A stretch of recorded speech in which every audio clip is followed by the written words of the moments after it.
freshman camp, Sterling Lovelady enrolled early in the Oh spring. Lord, Sterling Lovelady. He kept he kept blocking Tim after the whistle had passed. Tim grabbed him underneath his shoulder pad with his bicep and flipped him over his head, and then jumped on top of him, started choking him and slamming his helmet back at him into the ground. I'll kill you out here playing with me. Hey, Odell had tapped Vince and said, "Son, you need to go get him." and look, Odell, you want me to go touch him? You want me to go grab him? Man, nah, you got it. Oh, yeah. Hey, Tim, you might want to stop, man. We're going to get in trouble. Hey, guys, it's Terrence Man. You're listening to Hear the Spirit, presented by Noles Game Day. Go Noles. Hey, what's up? This is Peter Ward, a.k.a. E-Dub, in the house. So we're listening to Hear the Spirit, presented by Noles Game Day. Go live, go Noles. Hi, this is Charlie Ward, and you're listening to Hear the Spirit. Go Noles. This is Terrell Buckley. You're listening to Hear the Spirit, presented by Noles Game Day. No Bloody. But perhaps better known as the greatest corner to ever step on a football field, Deion Primetime Sanders. Great Deion Sanders, my brother. What's going on, man? I could wake up to that greeting every day, man. That was awesome. Hello, Noles fans. This is former Seminole Derek Brooks, and you're listening to Hear the Spirit, presented to you by Noles Game Day. James Wilder Jr. What's going on, James? Thanks for having me on. SSOD, Florida State or Die, and go Noles. William Bar None Floyd. Gentlemen, what's up? We are back live as a full family tonight. Man, the moons and stars have aligned. We have everybody on this evening after about a month of us with holidays going on and everything being dispersed and all of us on different schedules. But we are back together as a group. It is Thursday. Thank everyone for coming out here and hanging out with us. This is Hear the Spirit, presented to you by Noles Game Day. I am Logan Robinson. With me this evening, D-Lou. Dustin Lewis is back after engaging to his fiance, beautiful fiance. Welcome back, Dustin Lewis, lead writer and editor at NoGameDay.com. Austin Came back BZ. with a ring. Well, you got engaged to, or you engaged to her? Like, that's not how it works. I don't know. Same shit. Exactly, yeah. So she probably asked him and was like, "Hey, for the picture, can you put one on?" That's practically how I think it went. Austin Veazey, our lead basketball writer, is over here waiting for a basketball game to be played. Nate Greer, lead recruiting insider, is always here with us. And then adding on, Karlos Williams, 2013 National Championship. We're going to talk about that in a few, but also he's got some updates too on the Canadian Football League and his status there. Things are starting to heat up, and he got some new news with his contract. So we got a lot of energy. What's going on, gentlemen? Oh man, What's up? Back to normal. Finally, 2020 is over. We can see. How's that hip, Austin? It's new, something different. It's been so long since you've been on a podcast. I'm not even on crutches anymore. Yeah, Dustin. Good to hear. You can walk around now. Yeah, I can walk around. I can drive. I'm working again. Yeah, I guess it has been a minute. Yeah, last time we talked, I don't think I had the surgery yet. Well, see, this is how it usually goes every year. Whenever I need to do something with Dustin and NBA season is going on, it all is surrounded by when the Celtics game is. That's There's why a lot of stuff going on. Yeah, well, they didn't even play last night. They just walked out, right? They played. Did they? Yeah, I thought they were going to walk out, but yeah, they played. Good game, too. Glad they played. How many y'all getting ready for craziness after last night? This shit was crazy. Yeah, no, that was all yesterday, man. That was a wild day. Yeah, I was up till like 4 a.m. watching the damn news. You watch the news? Are you 40? I was like, what's going on here? What's happening? What's all these objection stuff mean? And I was like, why are so many damn people talking? Did y'all watch any of that thing? Every person talked. I'm like, yes. Tired of the speeches. You on C-SPAN? I got an attention on C-SPAN. Yeah, I don't think that came out right. That's just you ever just turn on something on TV and it takes you back? You just like, whoa, that's what it was. Like you like, hey, you got a text. Hey, come on your TV real quick. And that's what you do. You're like, hey, open your phone real quick. Go get on Twitter real quick. You open your phone. You're like, what you talking about? And you be like, that's what it does. You're like, what is that? I mean, it's craziness. Pure craziness. I'm just glad though. Right now, there's sports to be able to give us a distraction, because if there wasn't, I feel like this would have, this whole thing that went down in Washington DC would have lasted a lot longer. It would consume everything. Like it would be nothing else. It would be nothing else to talk about. I get what you're saying. I feel that. I agree with that. So I was like, that's craziness, but I think sports is going to save us this weekend. And there's been NBA has been doing very well, and obviously playoffs began. Great slate on Saturday. We'll talk about that. We're also going to go back and the anniversary, 7 years since the 2013 Natty. Karlos, are you still in the same shape of that 2013 Natty? You want to talk about that for a second? No, we'll talk about it. We'll talk about it when we get out. Like, hey, you tried me for the last time. You got to line it up and race me. I know, that's what I'm saying. This is my best bet to do it now before you start training. You be trying me. I've been in game shape. I've been in game shape. I've seen you in person. I look good, baby. I don't know about your wife. You listened to your wife too much. She just saying some sweet things. That's not biased.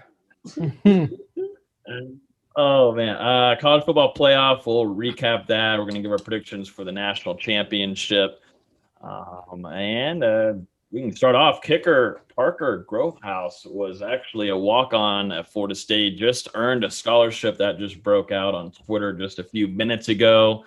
What does that do for Ryan Fitzgerald, who was on scholarship? What does that do there? But seems like he earned his stay.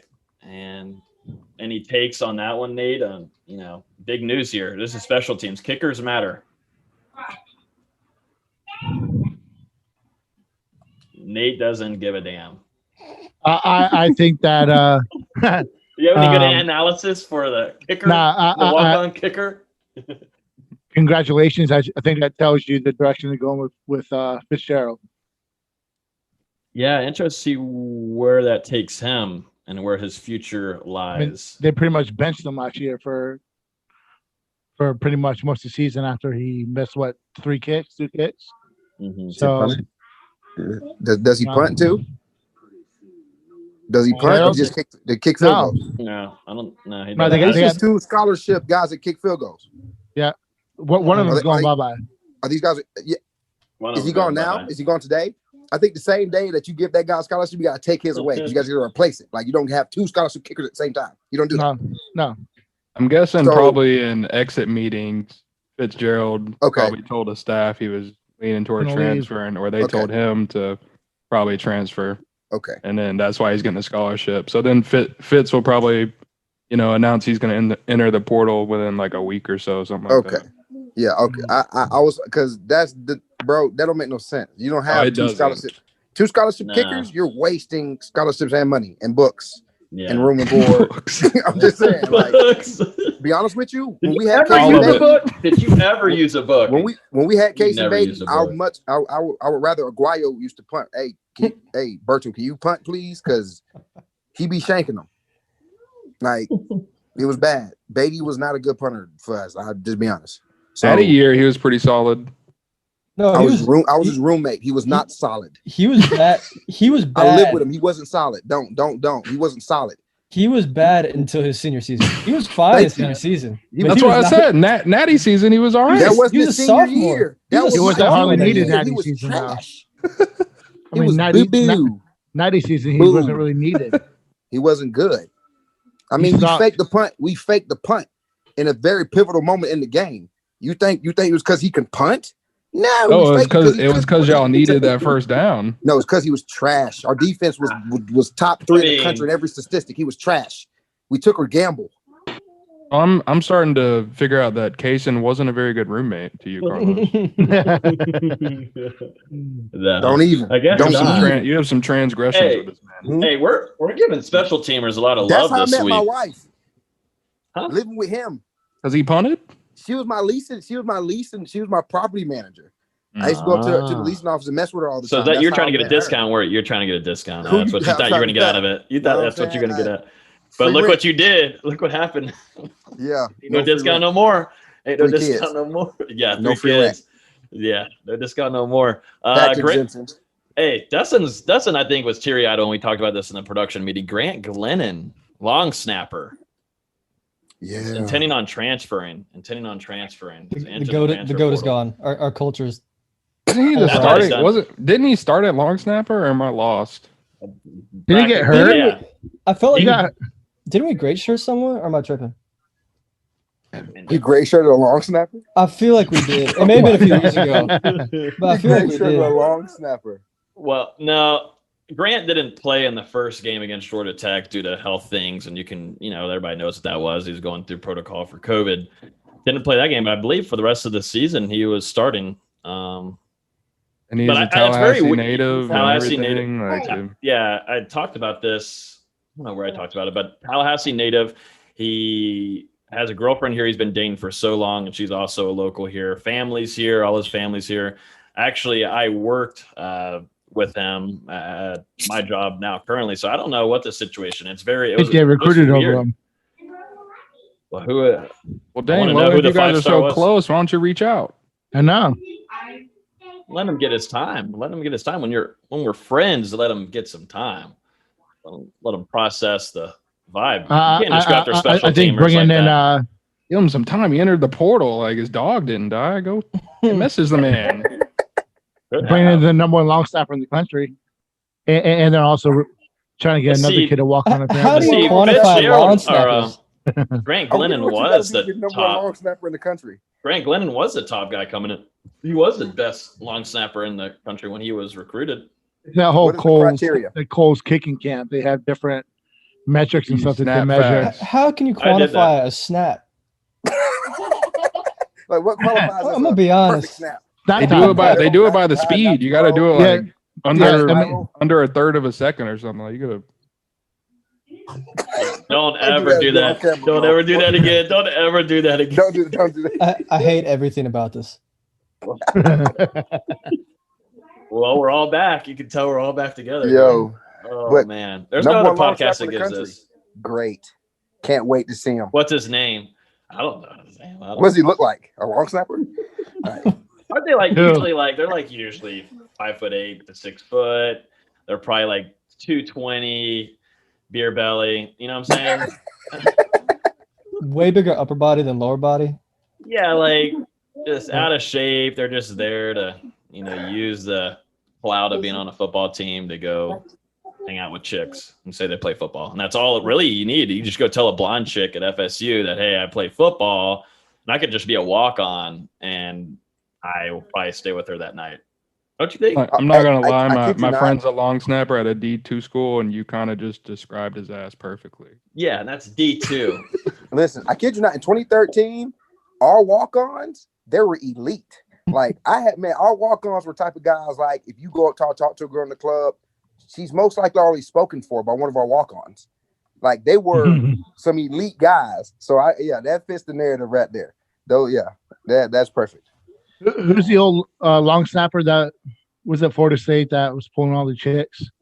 Oh, hold on. Philip Dumar. Dumar, yes, Phil Dumar. Philly. I remember that name. Phil Dumar. Phil Dumar was classic. Okay, 57. He was Classic stacking guy. them up, putting them down, man. Yeah, classic guy. Pike all the way. He's like He's like what's the guy from American Pie? What's his name? Stifler. Stifler. He is the Stifler, the grandfather of Pike. Show some respect, Nate. Didn't you do something over on Pike, the frat? Didn't you do something? You Don't threw know a what you're talking football? about. Did you throw a football? No, that was Jameis. No, you did something over there. I He swear ran a you did. football. We don't talk about what happens at the Pike House. And he took his the video. camera. We don't do that. That's not what we do. Fuck the Pikes, man. Nate, you look like Nate going after Ben Roethlisberger. You couldn't get in. Fuck the Pikes. Yo. Haterade. Fuck the Nate. Pikes. Here it comes. Here it comes. It's rain the hate down upon us. Speaking of special teamers, we talked about it earlier. Roberto Aguayo is getting a chance with the Patriots up there in New England. That's Last little chance. Last little chance there. Seems like he had a workout with them and a couple of other teams during the season, but looks like Belichick sees something in Noel Aguayo. Might see a return. That's one of the weirdest careers, man. Like, it's tough. You got so It much. shows how mental it all is. He got the yips after the Georgia Tech block. Yeah. Like you can notice it. And You it know what sucks. though? What screwed him was he said he does tackling drills. That's what screwed him. I remember that. That's what screwed him. When he said before the game, they're not worried about a blocked field goal and all that because he does tackling drills. And then the guy blocked the field goal and you got your ass broke in open field. When you caught it, you would have caught his ass. You would have caught his ass. I mean, we do fourth quarter. You're out there with us. I don't know how much effort goes into you actually performing the drill or pay attention. But, I mean, you set yourself up. You should have knew somebody was trying to come block that shit. Yeah, who'd they have out there running down the field? It was funny to watch. I mean, I hate it now. But now we can laugh, but it wasn't the same team that we started kicking field goals with after that kick six that Bama had. It was Newberry running down the field. It was great. The long arms, like Newberry, lineman. It was like that running down the field with his arms and everything. And no, I thought Roberto tackled the wrong. Who tackled the wrong player when they returned that touchdown? Oh, it was Beatty, the holder. Was it Beatty who tackled the wrong person? Probably to get himself out the play. You really don't like him. Damn. Was he flirting with your wife back in the day? What's going on? Y'all boys. And never clean the house. Never clean the crib. Y'all don't play with me. Don't play with me. Uh-oh. What's next? What we got next on what's hot on the list, baby? Hey, we'll go to good thing. 2013 We're gonna analyze Case and Beatty film. Yeah. Went to an investigation. I went down in that place. 2013 National Championship. The anniversary was, what is it? Yeah, yesterday. Sucks that all the Washington crap went on during it, but Florida State 7 years ago now. We're getting old over here. That also shows how long Florida State really has been from being even close to prominence in that area. I mean, it's crazy going back and looking at highlights and everything. It just hits differently. I mean, you could watch them all day long. The national championship, in my opinion, was one of the best ever. I was able to be there. It was electric. It was just something I've never seen. I didn't even have my phone on. Just being there, though, because it was about 70-30. There was 70% of Auburn fans, and there was 30% of us Florida State fans in that corner, right, Los? We were just packed in there, but we were loud as hell. I mean, War chant was, the loudest I've ever heard it for how many people we had in there. But just a sensational championship that, one of the best ever. I got a question, Los. I got a question. What you were in on two of the biggest plays that year that happened in that game. So, what were you thinking when Jimbo was like, "All right, we're gonna fake it"? True story. Here we go.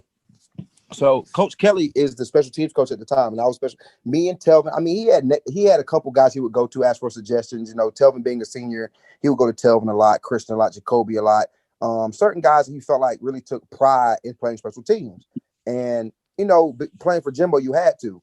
And so Jimbo usually does this, where he wants you just to punt it away, just kick it away. And he'll keep talking, walking down the sideline. If people watch him, it's just as part of his mannerisms of coaching. That's what he does. Kick it away. He throws his fingers out, kick it away.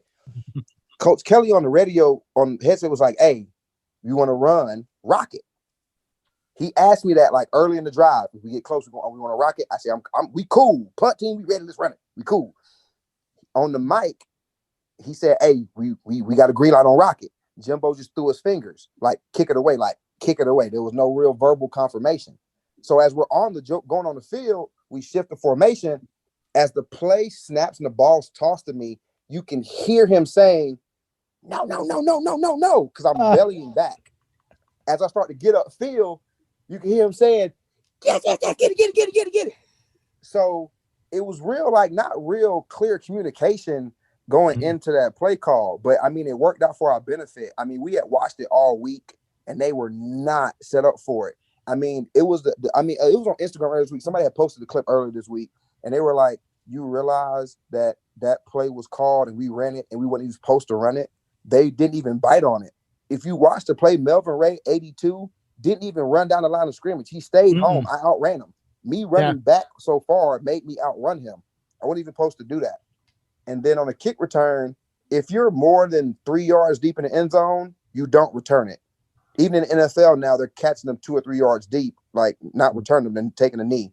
Kermit told me before we went out there, I'm coming out regardless. Like I'm not. This is no matter what you say, I'm coming out.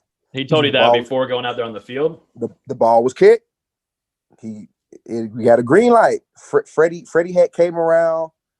I mean, we had Demps come around. Chad led the way. And by the time I looked back, the ball was caught. And I said, let's go. And we took off running. And that was I mean, you'll be surprised. Like in practice, we do live reps sometimes with walk-ons and scout team, and they run downfield trying to bust our ass. Like Coach Kelly and Jimbo, they wasn't like they made us prepare for everything. Hey, these guys got a real hard 4 and 5. They real hit the wedge. They're real good at eluding. They're 1, stay back and play the safety. The 2 is force the ball. The 3 sit. I mean, they coached us to the point we knew where everyone was sitting. And once we blocked the guy that was so-called their fastest guy on special teams, we knew he wasn't touching Kermit. We knew for a fact we don't have to block you. We'll block everybody else. And since you play backside, we'll make you chase the ball. And we ran a counter.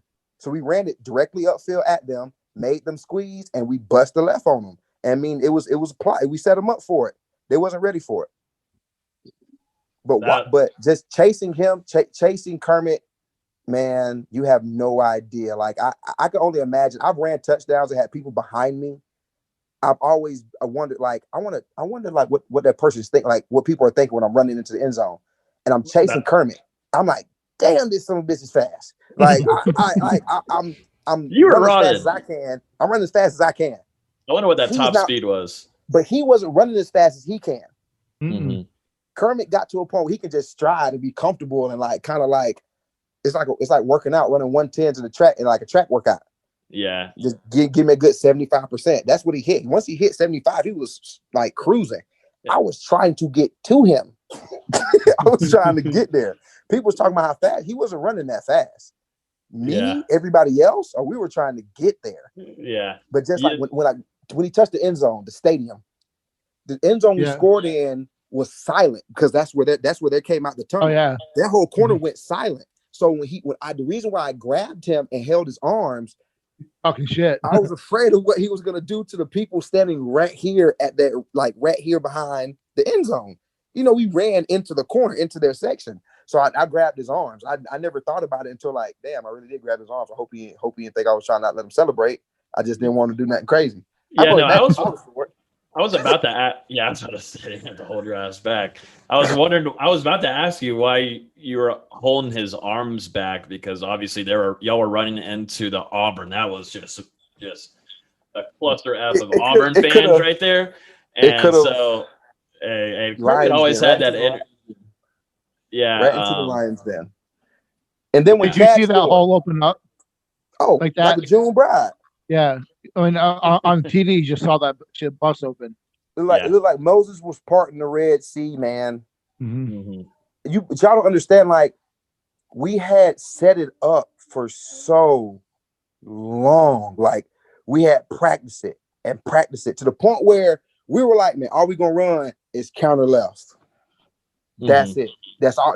That's what we running, because that what we like to run. That would fit the mold, and our whole kick return team. When the ball was kicked, they ran to their points so perfectly. It looked like a regular middle return. So on film, when you can't hear the sound, can't hear nothing, you see guys running, and you see them square, and all you see a hip flip, and you see backs towards the Auburn sideline and people blocking the other way.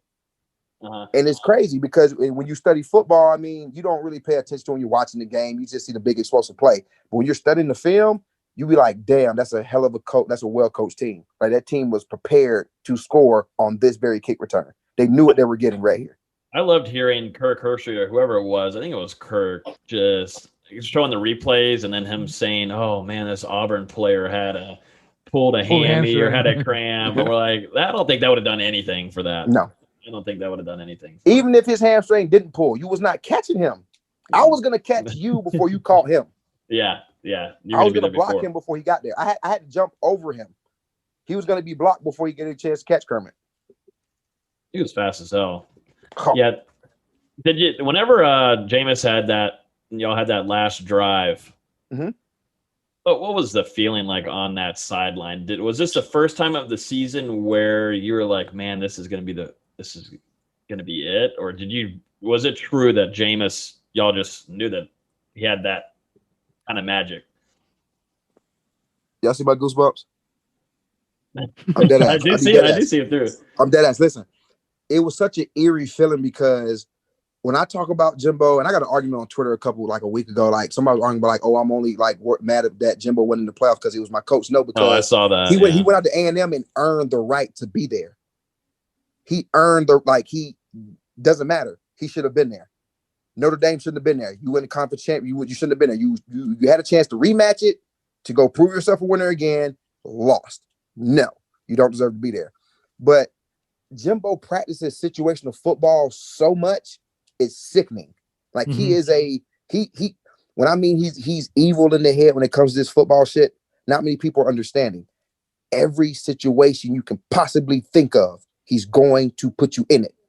Man, you have one timeout, 2 seconds left, and you on the 2.5 yard line. You want to kick the field goal, take it to overtime, or he put you in these scenarios that you like, it's not possible to do this. You got 12 seconds, no timeouts, you're on the 10-yard line, you want to throw the ball to the 5 and get out of bounds, you want to kick the field goal, you want to run the ball, you want to spike it, what do you want to do? Like, okay, now we're going to take a drive, we're going to start back on the 1. You got 2 timeouts, you got 1:12 on the clock. What the fuck are you going to do? Play football. Mm-hmm. Play football. Plays got to be made. If Rashad didn't break that tackle, we spike the ball, we spike the ball, save a timeout, run another play. I mean, this is what it is. Rashad made a good play. He broke that tackle, hauled ass. I mean, we get down there. We get some great calls because there were horrific pass interferences. I mean, we just played sound football. We ran plays. We knew that we were going to get this certain look, this certain coverage. We were going to get this man was going to be open because this guy does this when we line up in this. When he does, I mean, it was literally he was playing chess. Well, I know this guy's gonna move this way, so I'm gonna just throw it that way. Okay, we're gonna get this look in this formation. I'm gonna run a draw. I'm gonna run a little dive. I'm gonna get 3 or 4. Let the clock run. I'm gonna run. Hurry up. Okay, let me see what they in. Hard count up. Reset. Timeout. I ain't get the look I wanted. Let's reset. Let's get back on the field. Up. Hard count. Let's see. Oh, we got pressure. Those 2 come. Throw the quick out to Kenny. Boom. We're in the red zone. Like let's talk about it. Boom. Okay, come back. Reset. We got man coverage. Let's hit a slant to Rashad. Horrific pass interference. Give me that. Make a play. And Rashad's body was in such great position. He had no choice but to pass interference. No choice. He had no choice but to hold him. No choice but to be on his back. Yeah. And that route was elite. Yep. That was an elite route. Rubber route. And then the very next route that KB ran upfield, had him square, the arm bar slant. Chris Davis could not hold him because he arm barred him. Dossie was in his bag that year. Yep. He broke through the arm bar, high point the ball, catch, game over with. I mean, that drive was like I said, it was eerie because we knew it's too much time. I said crazy as hell. That's what we said too in the stand. That's what we all looked at each other and we're like, there's too much time for Jameis, man. That's just too much. What? But we're looking like, and that's how we said it this whole season, but it was weird just having that feeling, just confidence all in the stands there that like, this is not over. This is not over. Isn't that crazy though? Like that's weird. Crazy. Like nowadays, I would not feel that way. You know, it's confidence. It's very rare. You don't usually feel. I don't feel that kind of way until it's like going back to 2013, Jameis, even 2014, because there was game-saving drives there because those games were so much closer than they were in 2013. And I go over to one of the best quarterbacks in our lifetime, Big Ben, and being one of the best game managers and knowing that, if there's only 1 minute left, that means that the game's not even close to being over. Big Ben. Big Ben's a game anyways, manager. Los. So what about all this stuff with Coach Craig stealing times? After the game and like 2 days later on Twitter, that's all everyone was talking about was. Can I be honest with you? I'm gonna tell you a little secret, Nate. Me and my wife watch Texas A&M play football, and do I not call the formation the plays they running? Do I not call free releases? I call the plays. I call the formations. The verbiage may be different, but when the play start action, I can tell you where the back is going. I can tell you who got protection. Like it's universal. Like, and I'll relate it back to it being humans. Like I can't help that I recognize what that signal is, bro. And I'm trying to win. I'm gonna put it at that. Am I saying that he did that? No, but I'm a human. If I recognize hand signals and I recognize formations. You think that's not just by watching film as well? Like I can't put 2 and 2 together what y'all gonna do based on how y'all line up and the number of times y'all do that, and that's what football is. But things study. Did y'all that's make why Clemson's switches done though? so well. What'd you say? Mm-hmm. Did y'all make Clemson has done so well? Sorry, we didn't wonder why we didn't have to switch nothing. Yeah, wonder why? Because you got to stop it.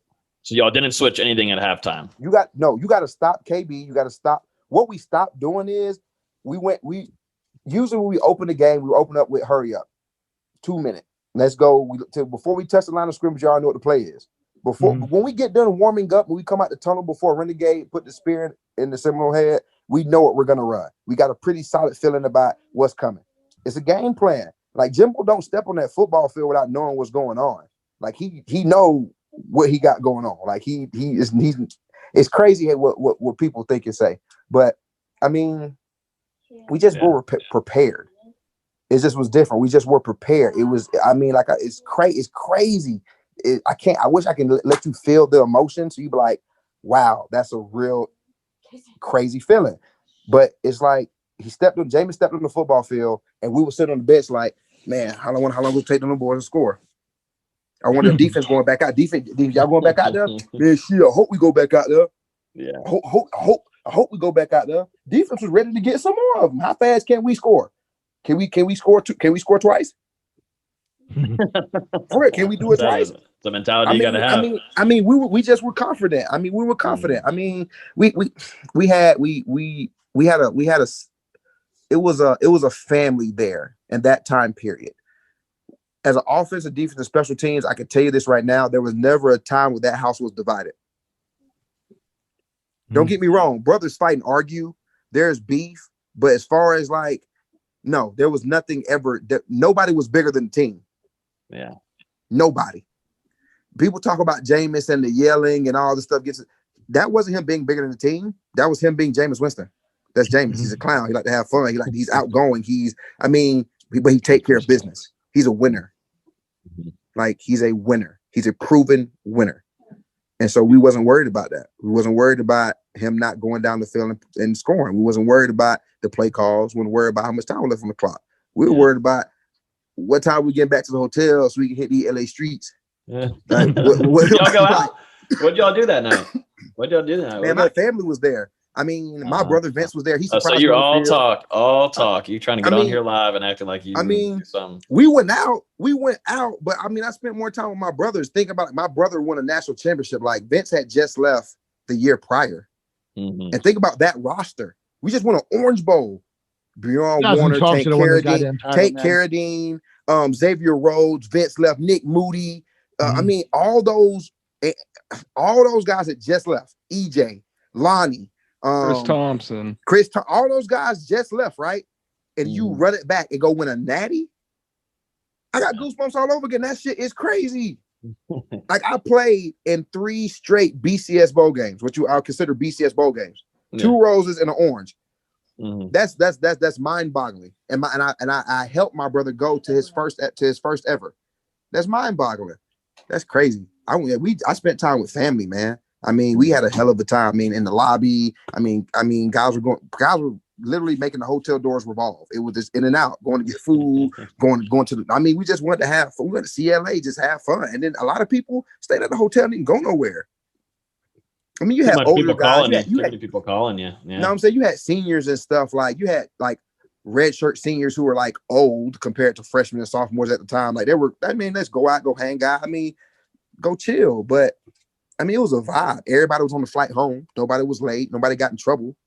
So we were responsible. We just wanted to enjoy it. We won a national championship. Like it had to be surreal.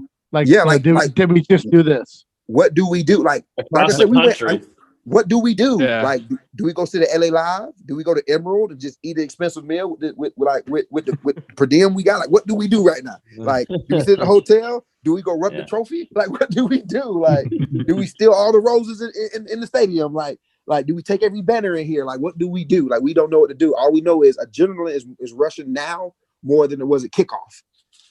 Yeah, we didn't go to sleep. Right. We weren't even on the team, but we just didn't go to sleep. Crazy. It's there was crazy. There was too much of checking back home what was going on at home when you're seeing videos of people honking out there on Tennessee Street and stuff. That's what I was trying to do because my phone was dead. I had nothing to check. I couldn't check tags, and that's just when Florida State game day, but Noles game day had started that year, but my phone had died at halftime, and so I had no idea what was going on at home and people blowing up my fucking phone. But go ahead, Dustin.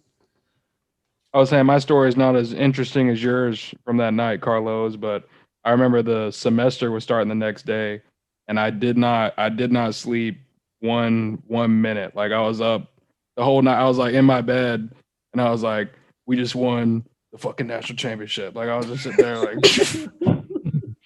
I was like, what, 7? That was 7 years ago. So I was like 18. I was 19. Yeah, bro. That's crazy. Like it's so surreal. You know what people always talk about? People always say the players want. No, man. The Seminole fans everywhere, and it's not. I've seen a lot of different fans. I've been around a lot of different college football fans. It's nothing like being a Seminole fan. Like when you find a Seminole fan, they will feed you, clothe you, house you. Like it's different. Seminole fans are different. Well, this is a real family. Like I truly believe when Bobby Bowden came to Florida State and he changed the culture of the program, the culture took on his values, like what he wanted Florida State to mean. And then he hired coaches and had players come through here that felt the same and that wanted to keep that same tradition going. Like Odell's never left Florida State. Like he left and came right back. But he's a part of that tradition of family, love, and keeping it right here together. No matter what happens, we keep it strong. We stay together. 13 had that. We haven't had that since 13. But I think that's what the program was built on. Yeah. And then Jimbo took it over. Jimbo got to spend some time with Bobby. Jimbo was a little more new age, but he cared about family, love, and discipline. And that's what we had a lot of. Yeah, I'm someone that can't watch Florida State in public because I just can't handle. There's a lot of people the emotion of it. But for me, I'm someone who's broken bones watching Florida State games, and I was eerily calm the last drive. I was like, I'm not worried about it. It's weird. What do you mean by broken bones? So when Florida, you can't just pass over that.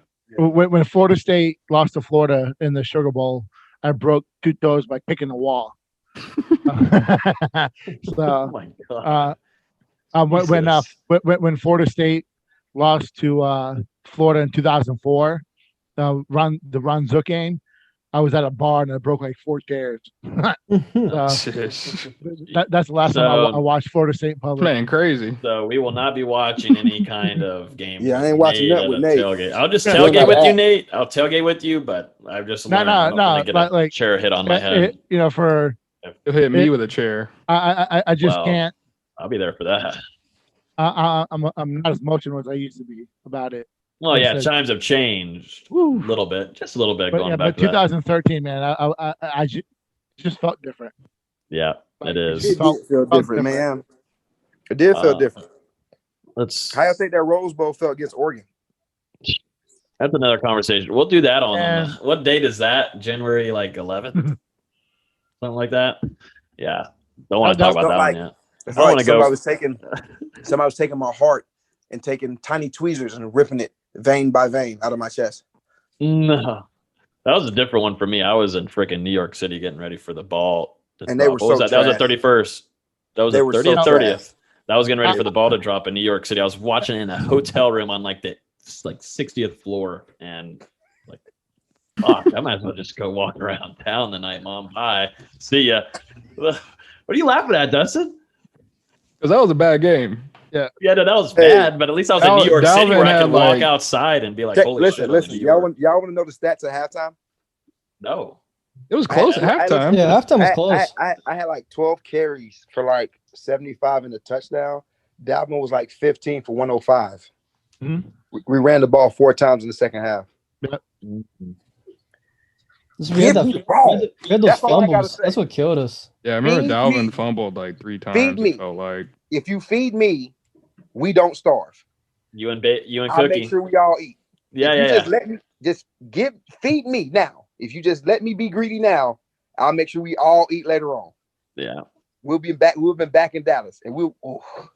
At some point. Yeah, back in Dallas to Dallas. At some point, Karlos, we need to have a conversation about that 2014 team. Let's talk about it. You know how that was when things started going sideways. No, off it the did field. Not. It did not. Yeah, it did. It did not. I disagree. The difference between 13 and 14 was our senior class. Mm-hmm. I want y'all to when we came in, think about the class who we were when we came in. We were the class. Like we were Jimbo's. Like 2010 was cool, but 11, you had number 1 at almost every position across the board. From tackle to tackle, tight end, your receivers were top tier. You had James Wilder at back. You had Vontae at back. I mean, Eric Beverly was a top recruit at the time. On defense, you had Wason was number 2 corner. Tyler Hunter was top 10 at DB. I was top 10. You had LaMarcus Brutus, Keelan Smith. Oh, shit. What's going on, Los? No idea. I'm pretty sure everybody just turned and looked at their own wall. Yeah, whose is that? What's going on over here? She blew out the bathroom candle. No, I didn't. What happened? It off. I don't know what went off. I was looking for it. Y'all see it? We safe over there? No. No? Oh, This shit. is off. The smoking? I think There you go. No. Y'all see it? What happened? I think it might be in here. Yep. It's in here. It's in here, guys. Look. Oh, I my. don't have kids, dog. Are we all The safe? fire? I don't know what it was, bro. Dustin. You see, I'm just sitting here. Nobody knows what it was. Nobody knows what it was. The whole house just walked out in the front room. What happened? Dustin, that's What advice happened? to you. Don't, you're already Don't have kids. engaged, but don't have kids right away now. Don't, bro. And then we'll never see you. We'll I'm gonna tell you a secret, we'll bro. never see Just Dustin. enjoy your freedom. Like really enjoy just you and your girls. He ain't natural- been free in a year. Maybe longer than that. Oh, yeah, longer than that. Austin be riding on you, bro, low key, dog. You But should see these. like, You should with see your these girls, handcuff dog. indentations on my wrist. Watch Dustin have like steptuplets.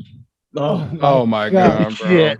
We do Bro, not if you need get that many 6 off the Lewises. back, if you get 6 off the back, I'll be your kid's godparent because I got 8 of them, dog, and I know that pain. That would suck. My girl might like fall down the stairs or something. Like I don't know. Oh my god. Oh, what's next, boys? What's next? What's next, boys? Damn, witness a Hey, murder. I can't believe she tripped like Logan, that. I got a lot. Oh, we got a lot more to go on. We got a lot more. What's up with the transfer news? There's a lot of transfer news. Hold on. I was gonna say he's got a whole segment. Oh, Dustin's the follow for the follows, man. He's a follow. His clout's back. His clout's back. Engagements is rolling. The people have been looking for it in Discord and everything on Twitter. But Dustin's fully back. I just want to get y'all's thoughts real quick on the fully back. Natty, who you got? Natty, real quick. Bama by 17. I picked Ohio State and Alabama to go to this college football playoff, but and I went with my gut for Ohio State. I'm going with my gut this time. I've got Alabama. I just don't think Justin Fields is going to have the same kind of game like he did. Although I am worried about Alabama's defense, though. I think Alabama's defense. I'm going Ohio State by 12, baby. Let's go Buckeyes. I'm going close. I think Alabama scores late, like 35-31 type game. Not Mac Jones, baby. I'm telling you, not Mac Jones. I think it ends up being pretty close as well, and I think Fields is just gonna look, as tough as he did the other night, still fighting through that injury a little bit. And I'll just say by the time the night's over, people are going to be like, that man's going to be a top 5 pick. Oh, let's just say that. Fields. Okay. All right.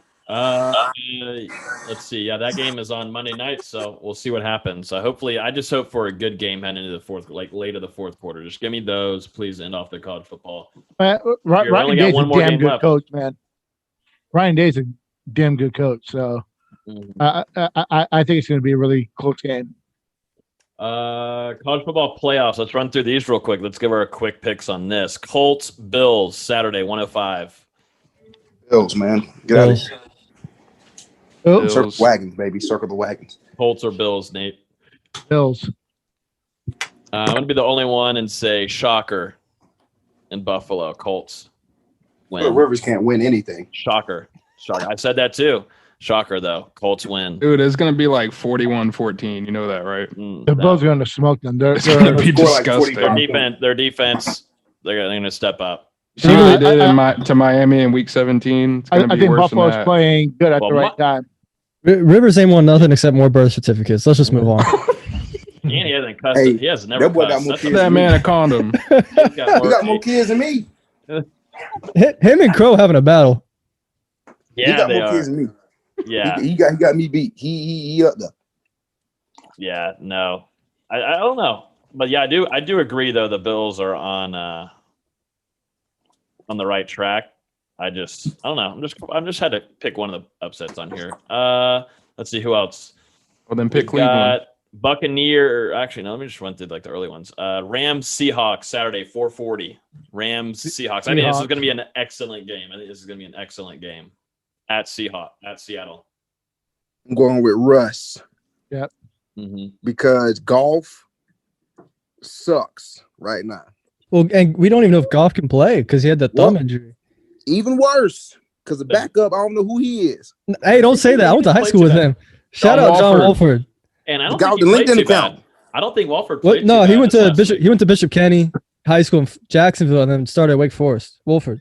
Hold on, whoa. Didn't we play against Wolford? Yeah, you Probably did. You probably you did because definitely we got killed by every Tallahassee team. Hold on, bro. I'm talking about we played He's Wake talking Forest. about then we in lost college. to Wolford. Wake Forest. Oh yeah, for sure. Yeah. We lost to Wolford. Did we? My freshman year in 2011? No, he wasn't the starter then because he graduated high school in 14. I swear I thought Wolford was older than that.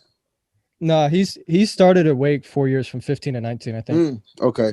Just want to say, who did we lose to my freshman year at Wake? It was bad. See, It was a he bad didn't play- loss. We shouldn't have lost that game. He didn't play terrible though on Saturday. All right, Was that the last game? Sunday. Was that the game? To beat Trickett the started. Seahawks, though, to beat the Seahawks, No, the defense is going to have to help a lot. The Rams defense, Ramsey will be on lockdown. Aaron Donald will be Aaron Donald. They just got to find something. They just got to find like 24 points to stay in it. LA just hasn't played well the last like 5 weeks. I mean, Either they at lost to the Seattle. Jets. Yeah, I'm going Seattle.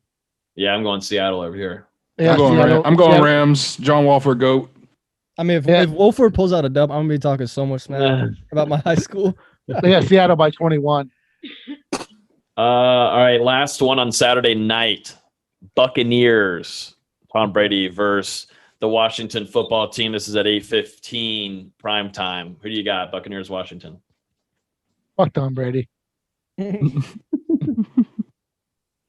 crazy that Washington's in this at 7-9. That's gonna be a blowout. But what's great? What's we say this crazy? every time the division Chase winner. Young about to have like 5 or 6 sacks. What's crazy is that the Buccaneers are going to Washington. This game is not being held in Tampa. 11-5 team is going to the 7-9. Yeah, 'cause division winners. They won the division. It's like the Seattle game. What was it? 09? Hold on. When the Saints went to Seattle, and Seattle's like 6-10. Washington.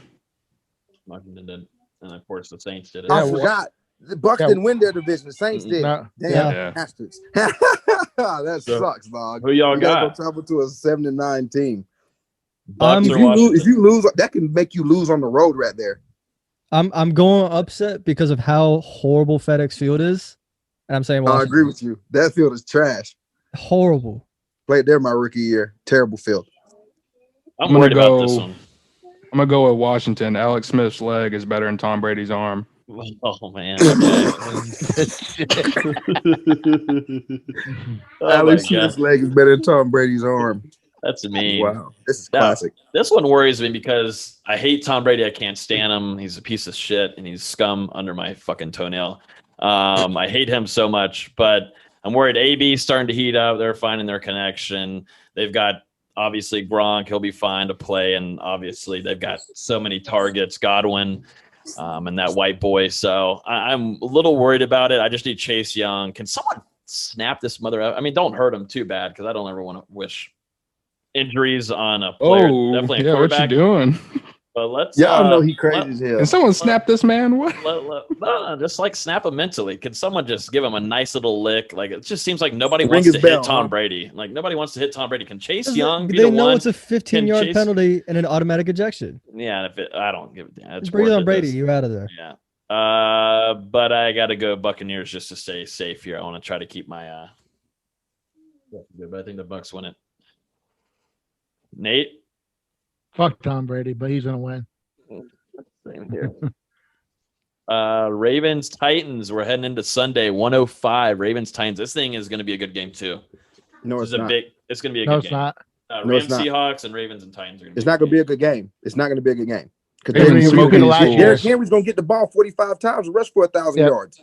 It's going to be a repeat of last year. Yeah, he's going to get the ball like 30 times. He's going to There's not an upset this year. 3 tugs. The Ravens are heating up right now. Ravens are heat. Lamar finished top 5 in Lamar's on a hot streak right now. He's on a hot streak. You see my face? Derrick Henry. Rushing champ. Ask him what they did to us. Champ. 2,000. You see that 2,000. The last time we saw a running back for 2,000 was Peterson lost in the wild card. So, Man, I don't care nothing about that juju. Man, I don't want to be facing the Ravens, though. That was because Christian Ponder's elbow was broken. Fact. Shout out Joe Webb for being horrible in the wild card. I remember that. I was pissed. And that's why he played receiver and tight end and kick returner and all the extra. Listen, I'm going to tell you like this. It's not going to happen. That's not going down. This man's going to rush for 175. Okay, hit my stat line. No. 22 to 25 carries. No, you're 150 plus rushing and 2 tugs. You're smoking. Guaranteed. I Guaranteed. I got like 30 carries for like 200 yards and 3 touchdowns. It's not happening. He's going to dominate. Bro. They're going to win by like 3 scores. 2,000. Yep. Ravens just don't have an offense. Okay, I'm gonna tell y'all something that y'all don't know. The reason why he's gonna rush for so much, because now the more yards he gains after rushing for 2,000 is more incentive and more money. Mm-hmm. Now it's cha-ching, pay me. So yeah, let me run for 100. Let me get in the end zone. Let me get 25 touches. Now you gonna pay me cha-ching. That's extra. He's going for 200 yards. Thank you. He's going for 200. All right, come here, Dustin. Come here. I'm just gonna set you straight. I know you haven't been on here in a month and whatnot. Probably not seen any sports. So Ravens can't score enough. Last 4 games, 47 points, 40 points, 27 points. Who have they points, played? 38 points. Who have they played? They played against the Browns, Jags, Giants. Trash. Okay, so and the not Bengals. good teams. Trash. So three terrible teams. But you'll go defend the Pittsburgh Steelers. Their whole schedule been trash. You just get Pittsburgh. They schedule been trash. But you'll defend that though. Oh yeah. Oh yeah. They screwed around with us enough, man. They're thinking about moving How did y'all lose Browns to the Browns game last around. week? Huh? How many starters did I not have out there? The best quarterback that lived since our lifetime didn't play. Best quarterback that lives. How many Super Bowls he got? TJ Watt, who's going to win Defensive Player of the Year, wasn't on the field. Wow. Spillane hasn't been out there in like 3 or 4 weeks to make just get to the game, Logan. Come on. You're gonna tell me that Spillane is get to the game so I can predict Cleveland. Let's go. Y'all went got Avery Williamson. Why is he playing? Spillane has been so much better, and it helps out your brother. It helps out your brother be able to direct more. Why Avery Williamson? You paid him to play. He got to play, don't he? He needs to. It ain't my job though. Spillane's played great. Spillane is fine. He is playing good football. Brother does what's like up him. next? What's up next? Oh God. No, Karlos. This is real quick, the game. Karlos. They don't understand that Derrick Henry's going to eat in these playoffs. Don't bring this back up. It's I'm not just gonna being. happen. I'm just it's being. not happening. Logan, I'm just What's being the makeup honest. bad right now? He doesn't rush for He won't. 2,000 and then stop in the playoffs. He's not getting over 100 yards. Whoa. God, whoa. What? What brand Man, of crack Shit. are you smoking, my man? Do us all a favor. Mute yourself the rest of the rest of the pod. Just be Austin, can you quiet. take over? I don't want to Just be pull for the quiet. rappers, but it's Austin, just My happening. God. He said he's I not do. gonna rush for 100. I thought I had Not bad over. takes. He might rush for 100, but not over 100. Bears You have a very Saints. special brand of crack that you're on. Saints tonight, by 30. Bears Saints. Saints by No. 30. Saints by As a Bears fan, they should not be in the playoffs. You know? Bears fan. Yeah, Saints by 50. I got Yeah, Chicago I'm going by with 4. Book Chicago it. by 4. Dustin. Book it. Okay. Quick. You go Because with Dustin Trubisky? you hate also Sean Payton like I do. You know Sean Payton blocked I me. cannot stand Sean Payton. Sean Payton blocked me, guys. I just This is found a that out. bias. This is a biased prediction. Wait, No, Sean he- Payton blocked you? He liked my tweet. Sean Payton liked my tweet because I've tweeted him this whole season, just getting pissed off that he's not playing Jameis enough. He liked my tweet that we're gonna have some problems, me and you. He liked it, and then he blocked me the next day. I'll put it on the camera right now. That's awesome. What is wrong with you? That's so awesome. And he's not playing Jameis enough. I mean, that's pathetic. He's putting Are in you Taysom Hill. trolling Sean Payton? Oh wait, no, he unblocked me. He unblocked me. Look Oh, at this. now you're just capping. I think you made all this up. I screenshotted it. Cap. He unblocked me. That's not a. And look, Okay. look at his only likes. Anybody can Look, search look, anybody's look at Twitter his and only look. likes in the last year.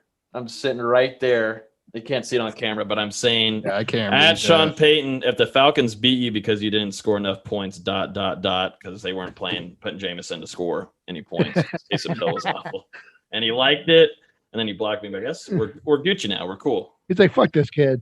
But anyway, Yeah, Mitch then he's like- Trubisky, he's really been coming along recently, and He is not. this is going to be the week. He's not played horrible. I'll give him that. Oh, wait. Come on. Wait a It's Mitch second. Trubisky. I mean, David Montgomery is about to get 350 yards on these fools. Like it's not even. Game's I gonna had be to over go in over the to my second quarter. screen, Dustin, because that's where you are, just so I can see your laughing face. Because I knew you were smiling as you said that. I knew you were not saying that with a straight face. Trubisky is game. Look, New Orleans is going to score a lot of points. We don't know how many the Bears are going to score, but they may score. Chicago some got a points. good defense.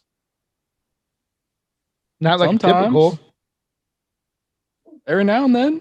You see, it just got real silent when you said that. Never mind, I lied. I was on the wrong account. I was on the Hear the Spirit account. He still blocked me. Fucking asshole. We don't. You know what? It doesn't matter though. James is coming to Pittsburgh, so I can't stand Sean Payton. Like, especially when he mocked the Dickhead. skull chant after You they got the scored a classic. touchdown with like 30 seconds left in the 2017 wild card. I'm like, come on, man, what are you doing? Just to have that Minneapolis Miracle happen after that made it even better. Let's get to the Cleveland game. Karma is real.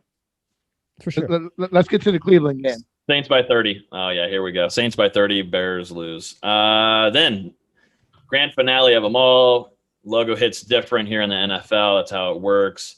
Bye Dallas. Here's the Steelers. Browns. Pittsburgh Steelers at 8:15 primetime NBC. Just the usual. Browns struggling right now. Ronnie Harrison just about 2 hours ago. He got news that he will I'm be going with playing starting Cleveland, safety. 24-22. Wait, what happened to Ronnie? I'm going with Cleveland, 24-22 Yes, with that. I'm sending Yeah. this to your brother. I'm sending this to your brother immediately when I get to clip this. I'm tweeting him with it. You can tweet them. I'm highly upset, bro. No, 22 Dustin. to 24 to Cleveland? Oh, I thought you predicted that they're going to lose this game. Or It's you coming or- again. What I might be rolling. I might be Karlos. rolling with the dog. I might be rolling with the dog pound. Stop. Their head coach will not be there. They have numerous guys out, coaching staff. If they're- both teams were fully healthy, I would take Cleveland. But because Cleveland's going through so many COVID issues, Ignorant. they're Ignorant. Kevin Stefanski's out. Their head coach, who I'm a big fan of, spent 15 years with the Vikings. But Suck 'em Nate, off. what do you man. without Suck 'em all these off. people, Suck 'em without that, all Nate? these people, Address Nate. Do you I'm hold his taking balls Pittsburgh. when you do it, Austin? Do you hold his balls? I'm taking Pittsburgh. Go be happy. I thought he was gonna say go Steelers. I'm like, whoa. Go be happy. I, Go wave I, your stupid I yellow got, towel and be happy. I got Vikings Cleveland in the playoffs, upset. say that. I got Baker Mayfield putting his stamp on the future of the division. That. Nate, you just I got Cleveland 17, Pittsburgh 14. Major upset. What rock are you going to hide under, Logan, if the Steelers lose? What rock? So I know where to find you. The toxic, like what I have my whole outfit ready for tomorrow. I've got my terrible towel. I've got my jacket. I should have wore it tonight. I've got a whole outfit ready for work tomorrow. You should have slept in it. I might sleep in it. But see, I got an AB jersey. That's the only jersey I have. I do. Wow. I will say though, I got to get a. You consider yourself a Steelers fan and talk all this shit. And you have a Antonio Brown jersey. Yeah. He's been on 6 different teams since then. Wait, so what happened to Ronnie Harrison? I'm curious. COVID-19 protocol. So they're missing their starting safety. Big Ben's gonna have a field day. Big Ben might throw for 400. I mean, holy shit. Big Ben can't throw 15 yards downfield now. What do you mean? Are you joking? You're on drugs. Often, Charlotte is a growing place. I know for some. I got Baker Mayfield.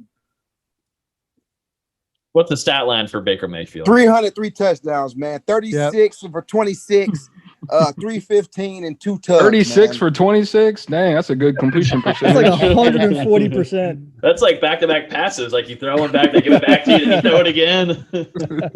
I got Baker. I got Baker going like 14 for 20 for like 110 yards.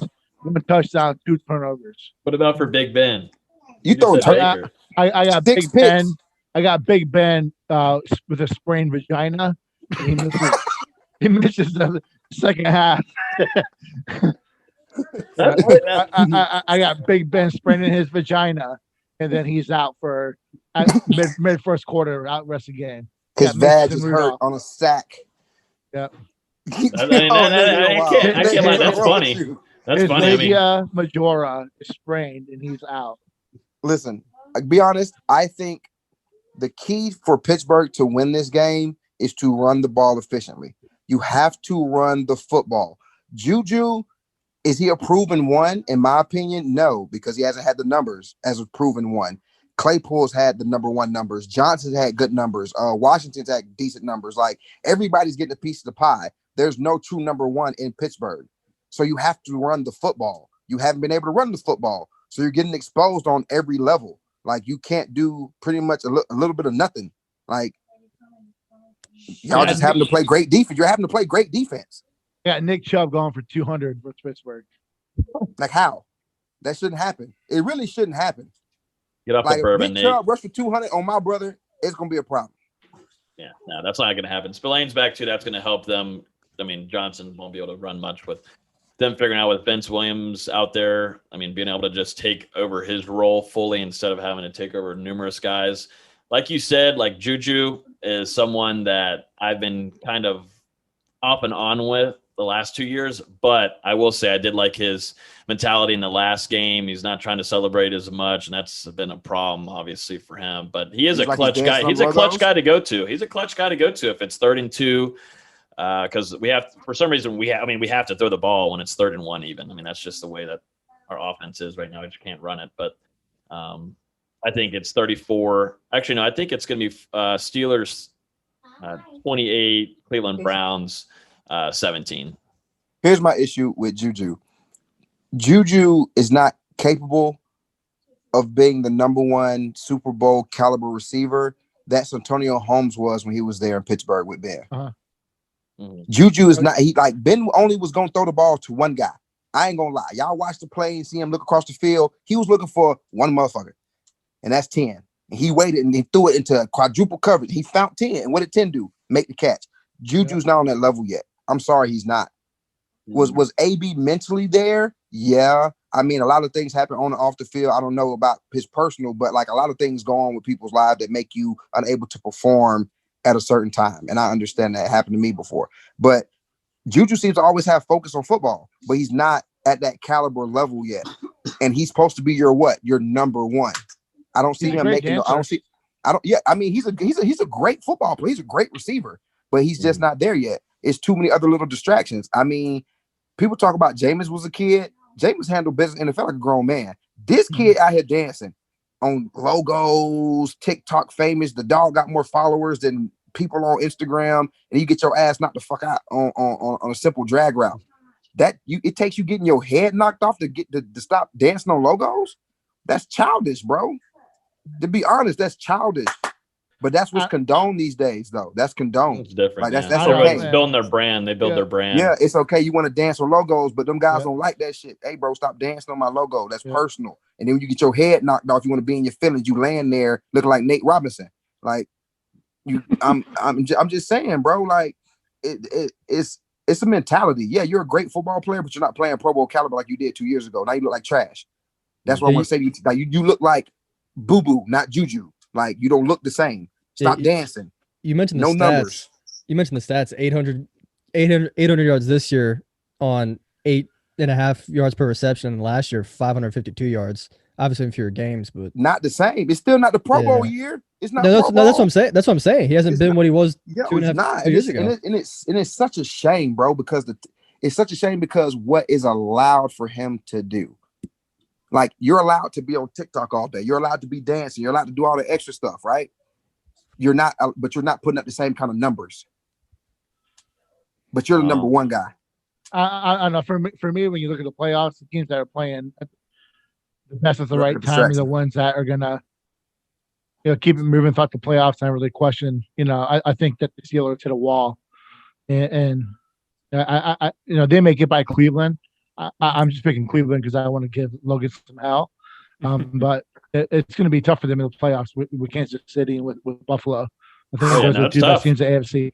And I agree with you. And that's what I was just saying. I did an interview earlier, and people asked me about Buffalo. I was like, Buffalo's a place where when I was there, they didn't have anybody in ownership that had accountability.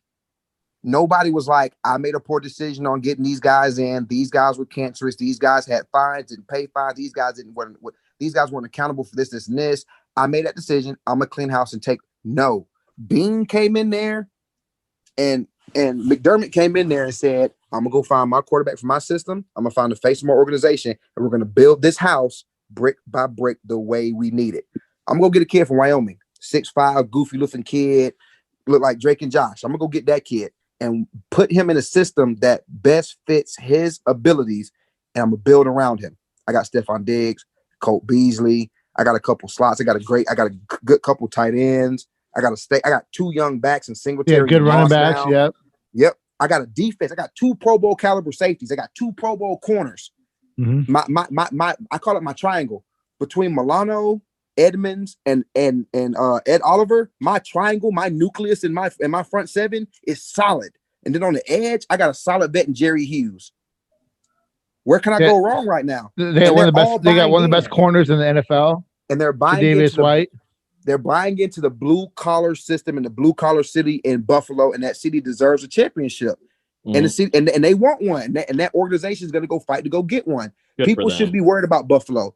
I mean, Kansas City should be worried. They should be worried. They're playing really good football, and that organization, that team, the city, it's crazy. It's different when a team wants it or a player wants something, but when an entire community wants something, the energy that people play with and guys like go out and put effort into something is different. You're not winning just for yourself. Now you're winning for the kids that come watch you play in the stands, for the kids that can't come watch you play in the stands now, the kids that wish they could sit in that stadium on a Bills playoff game. The second time they've been in the playoffs in how many years? It's back-to-back years now. They haven't been in 17 years prior to last season going. Yeah, no, that's a long time. No, I'm worried about the Bills. I'm worried about them. I will say I'm fine with how we competed with them. I mean, Big Ben played a terrible game, and it still was 15-26 and kept them 26 points. I'll take it. The Bills are great. Our defense will be the only one that has a chance at stopping them. Like the only defense to stop them if they're going to go to a Super Bowl. And I'm all here for it. The Bills are great. They deserve a Super Bowl, like it's been said. But if they win one before Minnesota, I'm gonna be so depressed. I'm gonna let y'all. They've been so bad for 20 years, except for like a handful of seasons. At least y'all won one, though. I get it. They deserve one, but man, I'm gonna be so upset. Honestly, I lived in Buffalo and I went 8-8 my rookie year. I've never seen a city be like, well, we're probably gonna go another decade until. Well, this grandparent, that uncle's probably going to pass away before we see a playoff. I'm like, dang, this city, the community really believes that like we don't belong in the playoffs. Like we don't even need to deserve. I think Detroit feels. Detroit probably deserve that though. Detroit probably Poor deserve Matt that. Stafford. Y'all Matt did Stafford. something. No, Detroit, y'all a little sneaky. Y'all probably deserve that. Y'all did something y'all ain't supposed to do.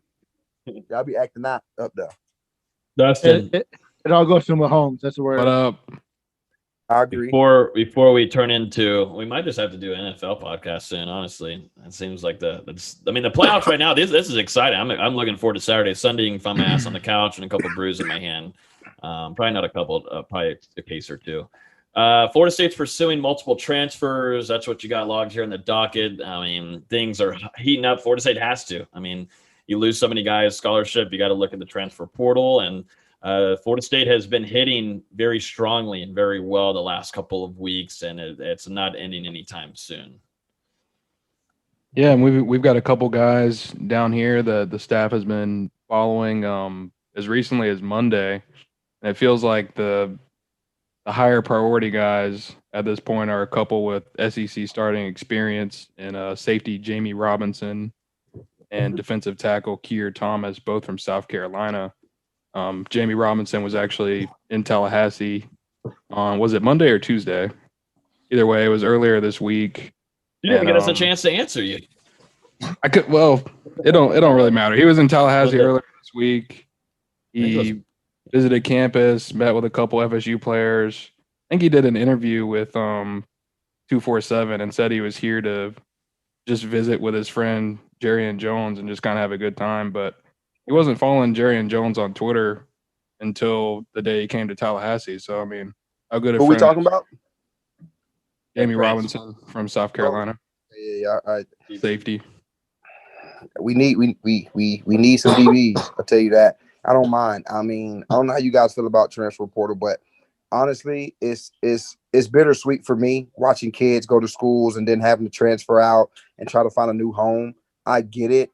You want kids to be in a best position, and that's why I say it's bittersweet, because it's like, honestly, if I had transfer portal opportunity my sophomore year with Pruitt coming in, I wouldn't have stayed. I mean, Stoops would have recruited me. If I had knew how to operate all that, I would have asked Coach Stoops, "Hey, you got room at Kentucky?" I would have went and been somewhere familiar. You get what I'm saying? These kids are going places where coaches that are coaching changes where they could have been recruited by a certain coach and feeling comfortable.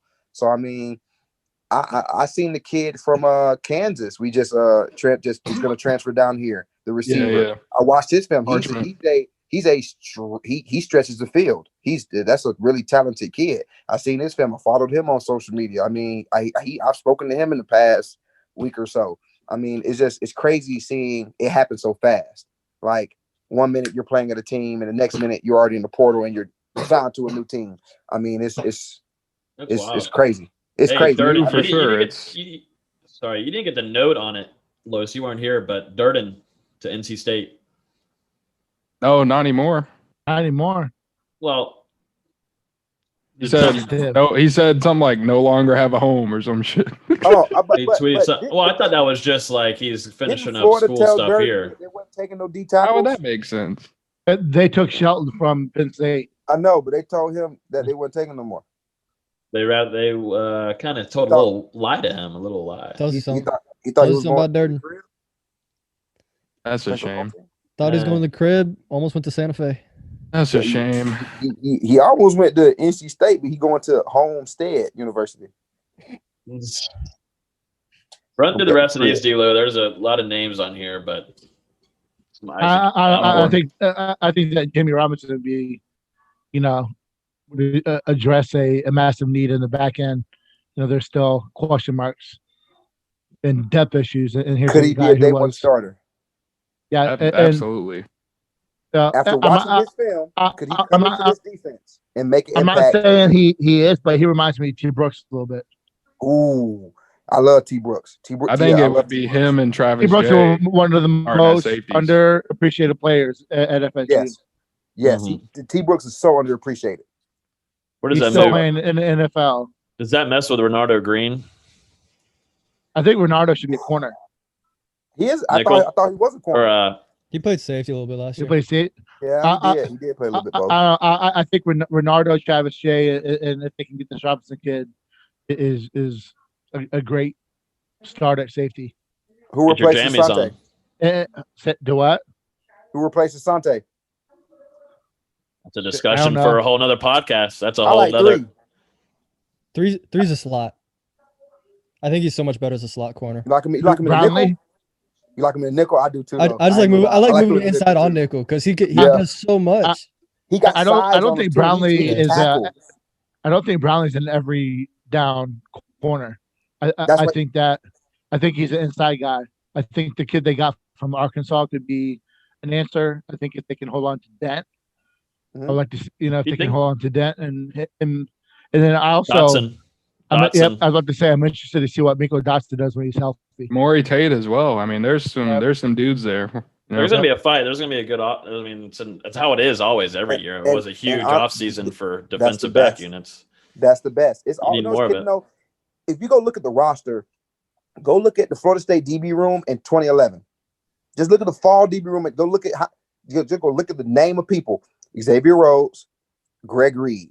Already, your corners right there. Xavier Rhodes and Greg. You had T. Brooks, Terrence Parks, Nick Moody. I mean, Gerald Demps, Justin Bright, who came out of Burns with 09. I mean, and then our class, Nick Waste, Tyler Hunter, me, Keelan Smith was number 3 corner. Marcus Bruder was a top 20 safety. I mean, you had DBs. This is what we've been missing for a long time. I mean, we had a Jalen Ramsey in the room, and then we had by himself, and then we had a Jalen and a Derwin for one season, and then we had Derwin for half a year. I mean, we've been having a one single DB in our room for so long. We haven't had a nucleus of talented group of defensive backs that are all capable of being drafted. That's what we've been missing at Florida State for a while.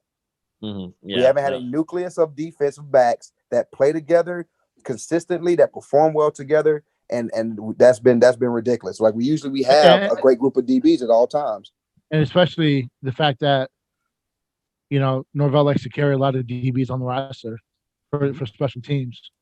So I'm excited for Dotson. Drafted. That's the crazy part. I'm excited for Dotson because he wasn't healthy. He got hurt in camp. Never was fully healthy at all this season. He had to end up having surgery.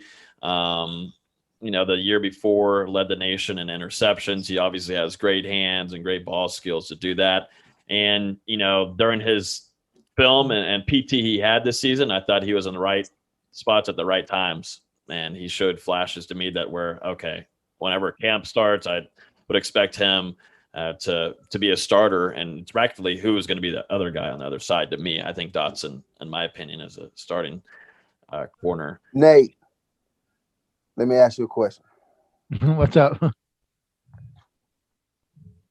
Who's the favorite to take the first snap in the spring at quarterback for Florida State? Were you even here when the Milton thing? I don't think y'all have been able to give y'all takes on that. I've seen it. I've seen the news. I'm excited about the news.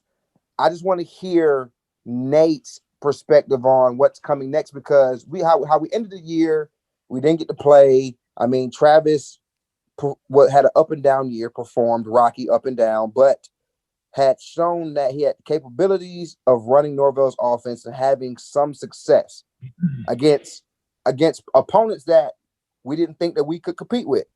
Mm-hmm. So with McKenzie coming in, I don't think that. Sorry to cut you off, but I think that as long as Milton's knee checks out like they think it's going to, I think he's your day one starter. Okay. And the caveat for the knee has to. I don't think they bring him in without thinking that he's able to play, and I don't think they bring him in not thinking for him to start. I think that they understand. I think what they did with Jordan Travis speaks to the ability of this coaching staff to get creative with their scheme and what they can do. I think that we saw that Jordan Travis has a ceiling in terms of what he can do in the offense. I don't think that he is a consistent enough thrower in order to be a full-time quarterback.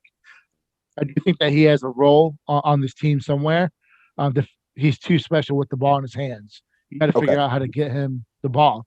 But I don't think that people are giving enough respect to Chubba Purdy.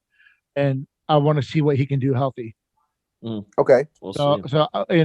I think that that's really a to be determined question because there's a lot of health issues. A lot of at quarterback variables. right now for A lot of Florida variables to go State. into it. I just It want can to go know a your lot of opinion different on it. ways. I just want to know your opinion on it. I mean, from what I'm sitting, I'm sitting. I think it's Milton, and then we'll see how figures that how unfolds. Okay, so They're using him for recruiting. I mean, he's healthy. That's what I'm saying. I think he's good. They're using him. They can recruit the newest guy signed Parchment wide receiver, tags him, getting ready to play with my quarterback. I mean, he's starting. It's just the health reasons is going to be interesting. I think the writing is on the wall, and I think talking to a couple of these players, they understand and expect for Milton to be their quarterback. So and recruits want to play for him. Or I hope he is a quarterback. I hope he is too. I mean, flying Hawaiian in there. I mean, get him in there. That's a significant injury, but we saw that. Alex Smith came back from it. Yeah, he's not the same quarterback. He's still. Does your arm work? Does the shoulder work? The brain work. Arm work. That's all I need. And it's speed enough to get him in the pocket in the right position. Got a smart brain. Dustin, run us through the rest of these real quick. So moving on from Jamie Robinson. Florida State's also pursuing a couple defensive linemen. I mentioned Kier Thomas from South Carolina as well, but there's also, is it Echo or EQ? But I think it's Echo Leota, DN from Northwestern. The staff started following him earlier this week, and he actually followed Mike Norvell and Adam Fuller today. So I'm sure there's some communication going on there. Syracuse defensive end Owen Carney kind of feels like a backup option at this point if the staff misses out on Leota maybe. A guy that, I don't really see Florida State getting because there's going to be a lot of contenders, but LSU tight end Eric Gilbert, Kenny Dillingham has followed him and a couple other members of the staff as well, support staff. So I'm sure they're reaching out, seeing if there's any interest, especially with, how Norvell wants to use tight ends in this offense. I'm sure he'd take another one, especially a guy that was a former 5-star recruit a year ago, but a guy that's 6'5" and runs a legit 4.4.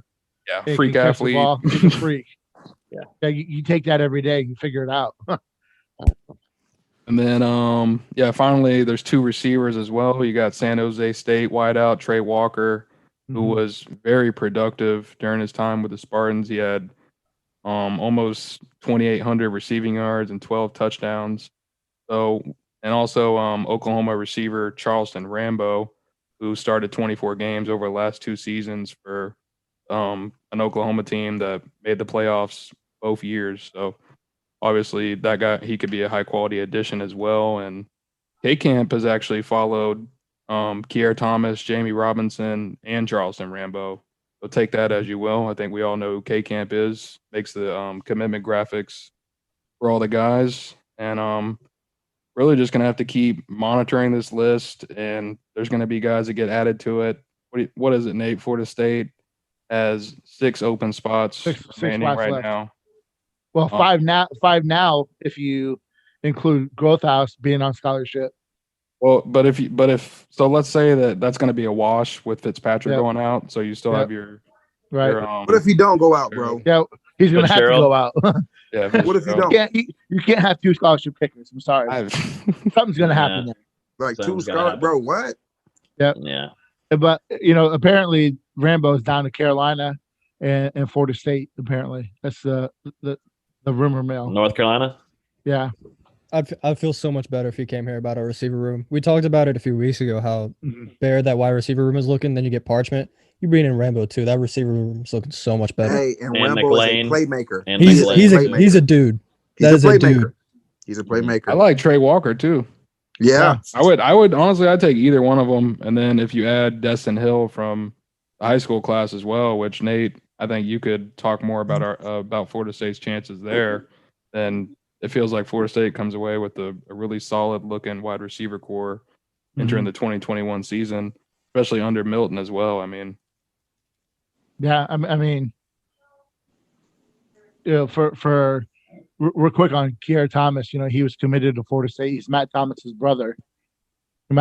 brother. So 6. Oh, I didn't know that. Yep. So I think it'd be interesting to see where that goes. I think that, you know, Florida State I think people were bitching and moaning about not landing Shelton, but I don't, you know, Florida State was in contact a little bit, but they also did not really pursue.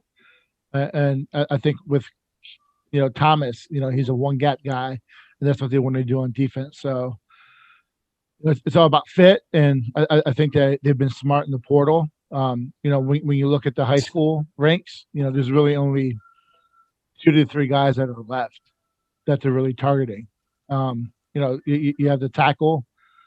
His name is escaping me. You have Hill. You have Malone. Austin, UK. Yeah, whatever. Yeah, but I think that, you know, Florida State doesn't feel great about Malone. They want to see what happens, get him on a visit. You know, there's some ties to Texas A&M there. So we'll see how that unfolds. But with Dustin Hill, you know, he's got to get him on campus. And that's the challenge right now, is getting him on campus. Secretly. And no, not even really, you know, visit-wise, or not even just getting him.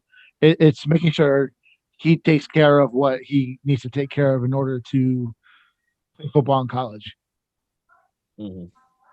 So, well, Austin, last segment here. Obviously, basketball has been all over the place, college basketball as a whole, and I feel like we haven't watched Florida State basketball in a month. It's just been a week and a half. Before you start, I want to say that Scotty Barnes, that kid,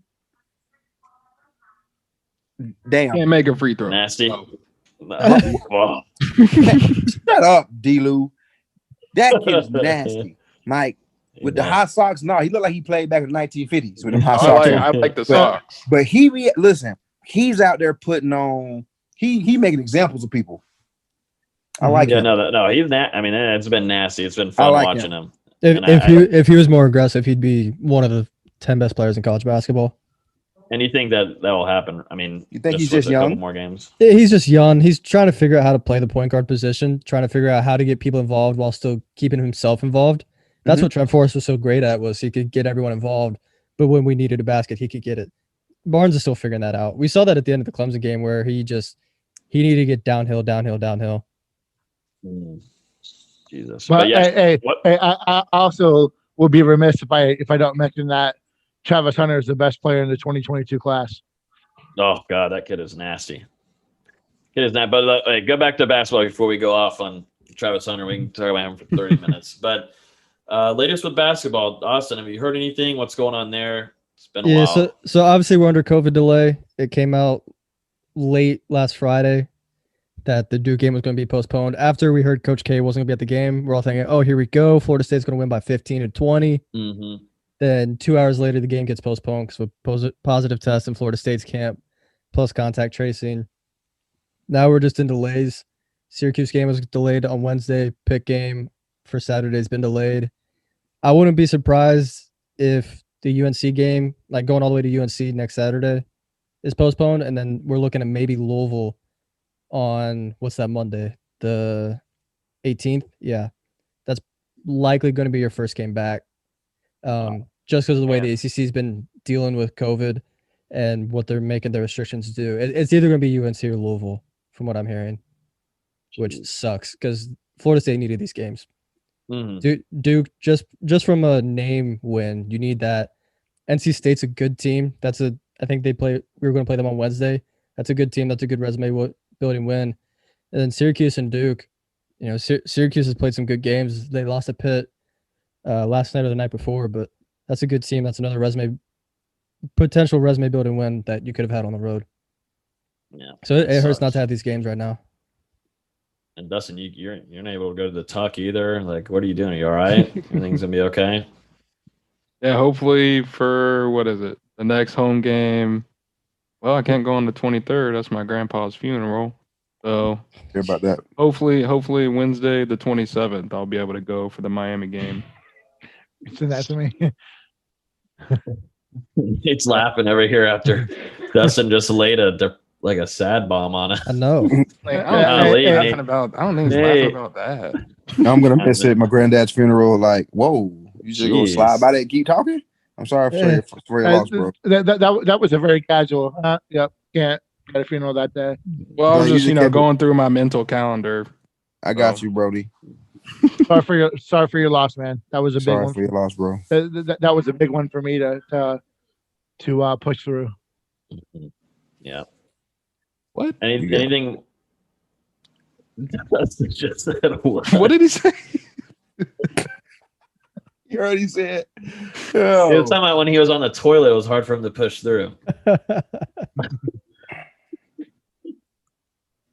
Austin, is there anything more basketball-wise that we need to be aware of? But NBA. Yeah, a couple NBA guys to talk about. Trent Forrest played in his first career game. Had his first career points the other night. 2 points just from the free throw line, but congratulations to old Landon Forrest with his first career points. Dwayne Bacon, last time out, 19 points against the Cleveland Cavaliers. He's been killing it for Orlando so far. Good. Polk County. Been killing it. He had that game against OKC of a week or so ago, where in the fourth quarter he just took over and won the game for Orlando. So yeah, we talked about that like last week. 18 points, only missed one shot. Yeah, I wasn't here. Heck of a game. Yeah. Is Patrick Isaac playing? Playing? He's out. He's out all year.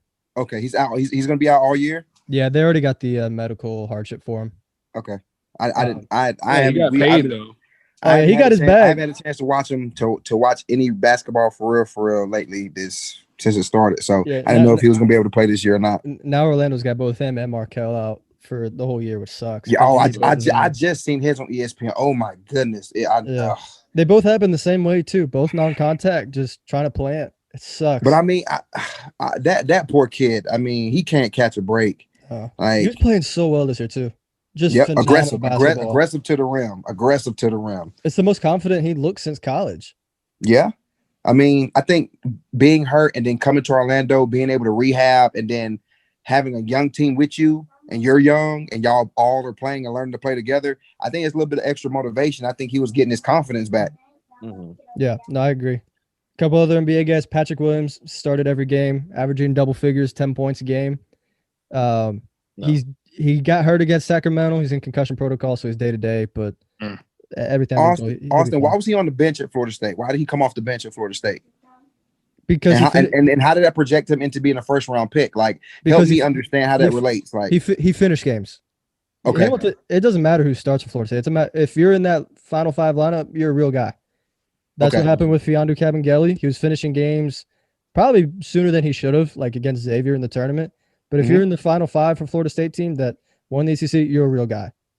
But with NBA, they're more about potential than the NFL is, because the NBA is a lot of them just draft for young guys. And Patrick's got that frame at 6'8", 6'9", 225, broad shoulders, can jump out the gym. And when you have 8 months of no basketball, he was able to improve his shot so much. Like if you watch him now, his shot is so much faster, it's so much smoother, it's less robotic. He looks like a much different player. See, because I've been comparing him to Kawhi, and you could see a lot of it. You can see so much of Kawhi in his game. If that's what his career comes out as, he's a Kawhi light. He's a damn good basketball player.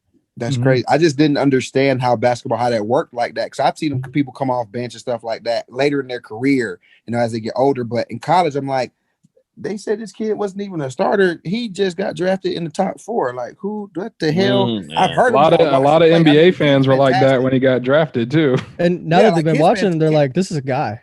This is the kid's fantastic. I mean, I watch.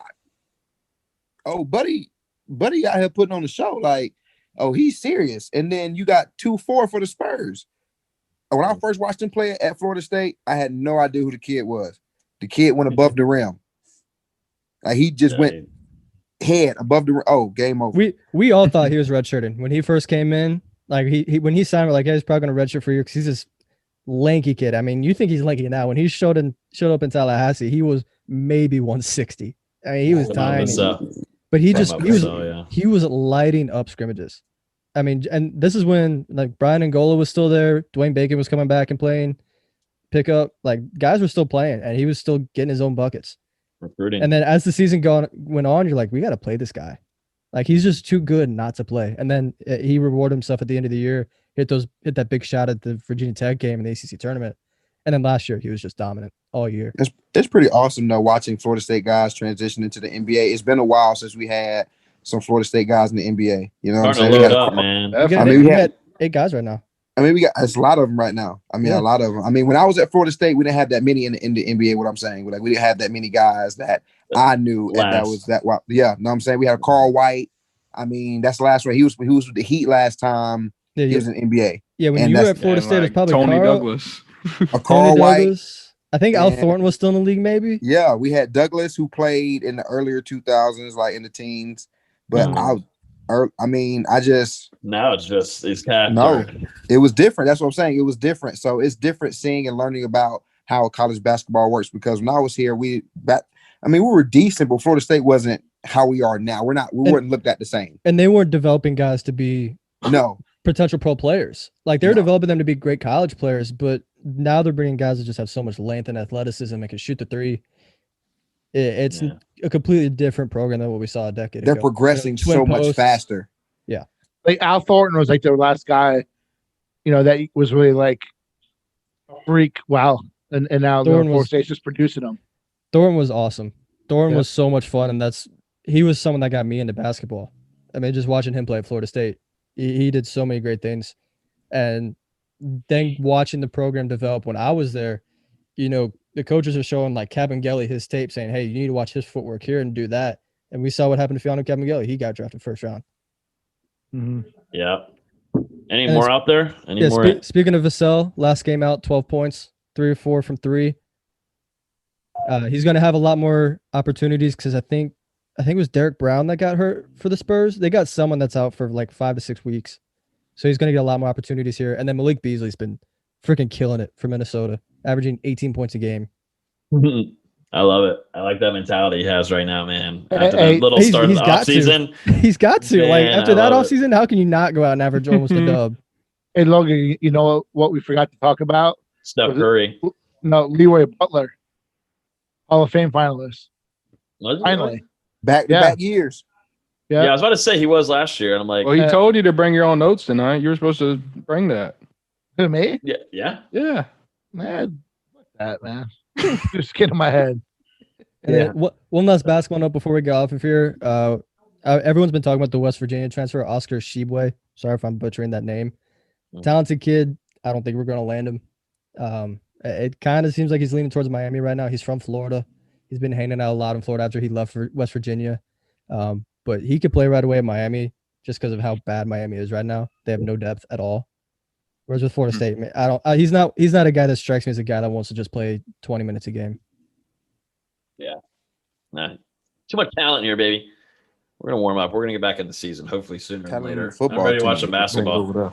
Don't worry, baseball's coming up, Karlos. You're going to cover that. You thought you're going to be our number 1 correspondent for that writing. Oh, I really could. Podcast. The game. I'll go watch baseball. Me and my wife will be in the stadium every day. You better be watching. Just watching practice. Better be watching what she's watching out there. I mean, if chicks are going to baseball games. Look, my man. You already got the ring, though, I guess. Logan, I'm gonna tell you something right now. Casey Beatty. Ain't I mean, nothing you can say to get underneath my skin. Hey, see Nate, you see what he do to us? You see, fellas, Logan's a bad guy because he feel like the Steelers are gonna lose this weekend. He's trying to bring us down to their level. He's nervous. No, I don't. He's really nervous. If the Browns weren't dealing with COVID issues, he'd be sweating. That's all he's trying to do. Not at all. Talking all that shit when they're 11 and get ready. Get ready. Like, no, I'm not. You get ready. I'm gonna be toxic. They still might lose.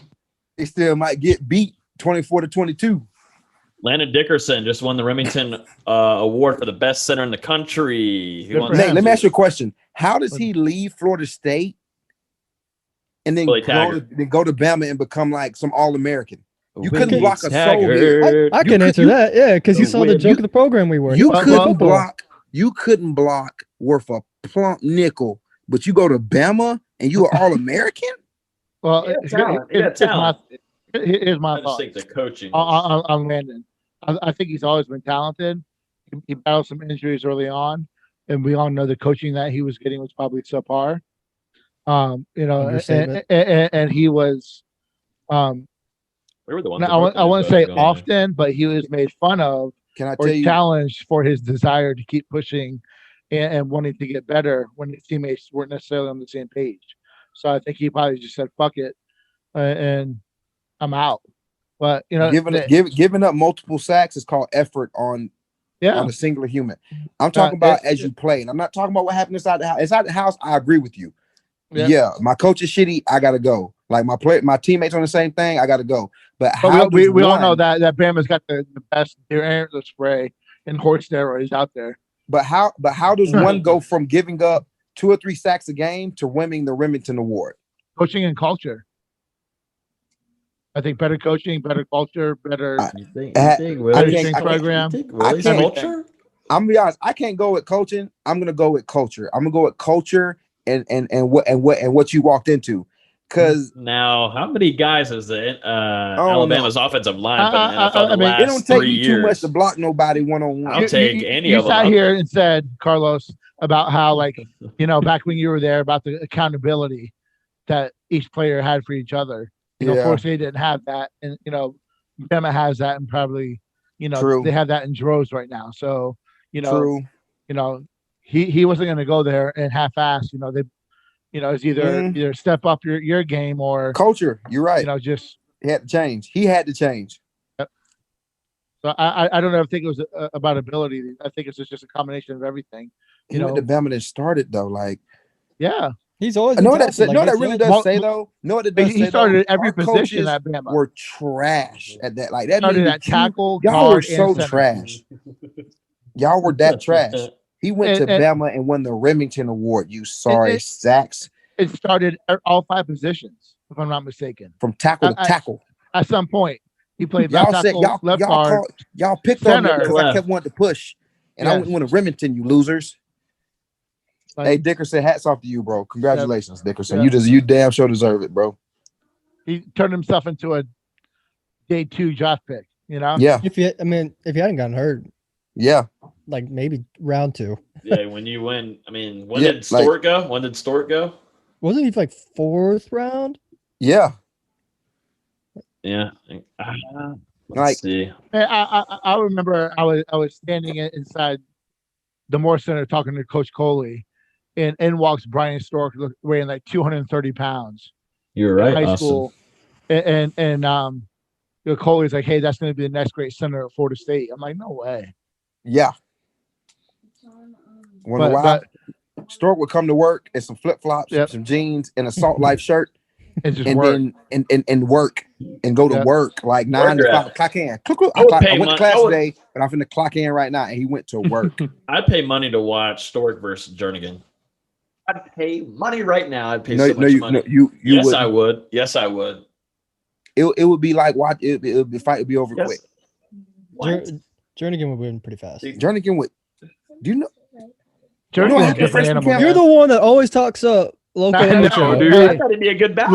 Logan. I think the better battle would be Rodney Hudson versus Tim Jernigan. Yes. Yeah. Well, yeah. Yeah. Big Rod versus Tim. That he hasn't allowed a sack in how long? That would be a board like 48 games or something stupid like that. 800 some days. Yeah. Rodney Hudson hasn't allowed a sack. I mean, that man is Hall of Fame. Yeah, Rodney Hudson's not Hall of Fame. The only thing, like, I don't know that he's going to get it because he only has like 1 All-Pro vote for the last 10 years. Because it's biased. Yeah, because he doesn't have the big name. You know how many pounds he's got? He's not Jason Kelsey. He's not. The Pounceys get All-Pro every other year. Yeah, exactly. He's not the big name, but he's the best player there, which sucks. Mm-hmm. Well, I think he only has 1 All-Pro vote for the last 10 years. So Rodney Hudson versus Tim Jernigan be fun to watch. Yeah, I'd take Hudson 9 times out of 10. Hud, you sleep. No, I think that was Hud a beast. I'm gonna take Tim. I think it'd be a great battle. How many reps we going? 1 rep, 2 reps, 3? I'm up to it now. I had a 5 reps. 10. 5 reps. I'm gonna give Hudson. I'd be tired. No, I'm gonna give Hudson. Out of 5 reps, I'm gonna give Hud 1 because it's gonna take him 1 time to block Tim or grab him the wrong way, and Tim's gonna choke him and kill him on the field. I'm taking Hud. I'm taking Hud. We're not talking about game scenario. We talking about practice. So Tim got all the freedom to kill him. all the freedom to choke him and to DDT him, and I don't think he's gonna stop. So it might turn into a fight. It might just get one rep. It might turn to a brawl. Did Timmy Jernigan ever do that on practice? I mean, yeah. I know Timmy Jernigan nasty. That's why I wore number 8. That's why I wore number 8. But freshman camp, Sterling Lovelady enrolled early in the Oh spring. Lord, Sterling Lovelady. He kept, he kept blocking Tim after the whistle had passed. Tim grabbed him underneath his shoulder pad with his bicep and flipped him over his head, and then jumped on top of him, started choking him and slamming his helmet back at him into the ground. I'll kill you out here playing with me. Hey, Odell had tapped Vince and said, "Son, you need to go get him." and look, Odell, you want me to go touch him? You want me to go grab him? Man, nah, you got it. Oh yeah. Hey Tim, you might want to stop, man. We're gonna get in trouble. Need to get the deputies. Shit. I'm not doing that. No, I'm telling y'all, Rod is a Hall of Famer. Oh, that's why Sterling Lovelady never played. Gotta get the law enforcement out there. I'm telling you, Rod is a Hall of Famer. Tim's a psychopath. Love that. I love Tim's Timmy Jernigan. Man, we got to get Timmy on it. Close. You need to reach out to Timmy this offseason. We need to reach out to Timmy. I got to get him on here because I listened to his rap too. I wore number 8 because of him. Yeah, we got to figure out a way to get him on here. If he follows you on Instagram or something, we got to start using your clout. I follow Ocho on Instagram. I hit Ocho on Instagram. We talk every now and then. Actually, I talk to a lot of teammates on social media. I mean, me and Freddie talk almost every day. Me and Bobby, we talk every now and then. I talk to Eric Beverly every now and then on Twitter. I mean, we socialize. I mean, I think what it is, though, I think a lot of guys that are not in the league or not playing ball, I mean, it's different. It's crazy that I'm saying this, but like a lot of people settled into our regular lives now. We have families and stuff, so we communicate on a regular basis, check in, how you doing? And I mean, Keelan Smith, LaMarcus Brutus are 2 close friends of mine who we talk to every now and then on social media or we text. I mean, so you get to chime in and see how other guys are doing. I mean, it's pretty cool. But yeah, I definitely hit him up and see if he wants to come on the show. Tim was a real good teammate to me. I mean, if I needed to go somewhere, I needed anything, Tim was the kind of guy, if he had it, shirt off his back could be yours. I mean, but to an opponent, I kill you. Like, I don't want to tackle you. I don't want the sack. I want to kill you every play. So, I mean, it's pretty cool, though. It's definitely pretty cool being able to still connect with teammates. Real quick, Karlos, was it like when he threw the Miami player? Is that what he did it to Lovelady? A lot like that hip toss? A lot like that. Just like that. Just like, phew. Except it was a lot more choking and cussing and bashing his helmet to the ground. Like a lot of stuff, a lot more of that. Like he was not playing. I mean, he was not playing. Like there'll be times in practice you be like, "Hey man, Tim, man, I think they're talking about you over there, Tim, man. They say you pie. They say you soft. They say you a pussy. Oh what? I'm gonna kill him. I'm gonna kill him. First play a team run. Hey man, Tim over there choking Ruben Carter. Tim over there choking Ruben, man. Y'all better go get him. Tim choking somebody. Tim got him in the headlock. Hey, Tim, quarterback is not live. Like, it's not a live period, Tim. Like, I mean, he was a guy that went 150 every time, every play. What I would do to have a guy like that back on a team like this in 2020, I don't think there will be one for a long while, but it's gonna be a while. Who? That's my question. That's my question to you guys. Hey, quick take on this. Who would you want from the 2013 championship team to start your to build your recruiting class? We're gonna do that on the next podcast because we're almost at 2 hours, but that's actually a good topic that we could all discuss. I think that's a good one. Look at Nate. I already got my name right now. I already got mine. You hold on to it. We'll do that next week. We'll have a little teaser for it. You got to listen to the next episode in order to see it. My pick is Karlos Williams. I'm the recruiting coordinator. I'm gonna recruit everybody. What did you say, Dustin, earlier on the phone with me? You said you'd run his ass over. Yeah. That sounds like you. That sounds just like you, Logan. Say it on the phone, but won't say guys, it to his face. we gotta get going, y'all. The podcast is just now ending. Periscope won't let us go live anymore. We keep on talking about this bloodbath I'd put on Karlos Williams and one-on-one. We'll do your 3-minute outro and let's get out of here. Clout chaser, dog. That's right. But yeah, that's gonna do it for this episode. I'm happy to have everybody back. It makes this for a way better and more fun experience when I'm not just stuck with Austin and Nate. But But definitely appreciate everybody for listening. You can listen on iTunes, Google Play, Spotify. Hit that subscribe button so then you'll be notified every time we go live. We're also looking for a sponsor. So if you're a restaurant, you know any connections with restaurants in town, they can be anywhere, really. Let us give you some love on here. I think next week I'm looking to see how many views and listens we had. But man, we had a great season last year and starting off to a great year right now. But you can follow us on Twitter at Hear the Spirit. All the guys' Twitter is below if you want to go say what's up to them. We will see you guys always in the Discord. Y'all have a great rest of y'all's day and weekend. And we'll see you guys next week. Y'all be good.